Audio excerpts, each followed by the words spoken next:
Salom hurmatli kuzatuvchi.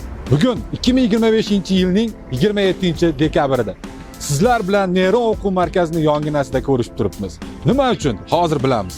Neyron o'quv markazida siz bizning farzandlarimiz olgan bilimlarini bugun musobaqa, ya'ni imtihon tariqasida topshirishadi. Ertaga 28-dekabr kuni esa Vodilimiz markazida joylashgan Madaniyat uyida yangi yil tantanasi, ya'ni taqdirlash marosimi Neyron o'quv markazi tomonidan bo'lib o'tadi. Barchangizni taklif qilamiz.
Mana Donor aka bugun xudo xolasa o'quv markazingizda bo'lgan kichkinagina imtihon, kichkina desa adashimiz, xudo xolasa katta imtihonlar bo'ladi.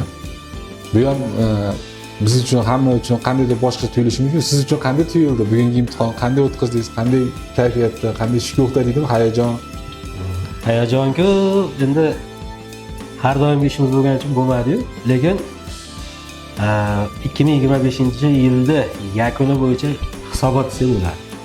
Biz bir yil davomida nima ishlar qilgan bo'lsak, xudo xolasa mana ertaga natijasini ko'ramiz. Bolalarning kayfiyati, bilimlarining natijasi ertaga chiqadi. Xudo xolasa Madaniyat uyida butun zalda oldida hisobot bergandek bo'ladi. Nafaqat bolalar uchun imtihon, sizlar uchun ham demak imtihon. Albatta. Qanday tarbiyani, bilim berganligi haqida. Yilda yakunini xudo xolasa ota-onalarni bolalarning kayfiyatiga qarab turib baholaymizda. Yilda qanday yakunladik? Plusdamizmi, minusdamizmi? Ertaga o'quvchilarimizning, markazimizning ota-onalari, farzandlari va o'quvchilarimizning kayfiyati belgilab beradi.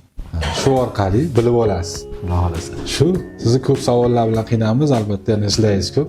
Hozir Donor akamiz ham ancha ishlarni boshdan kechiryapti. Ko'p, bundan ham ulkan ishlarga qo'l urishgan. Xudo xolasa sizga muvaffaqiyatlar tilaymiz, Donor aka. Omad. Rahmat.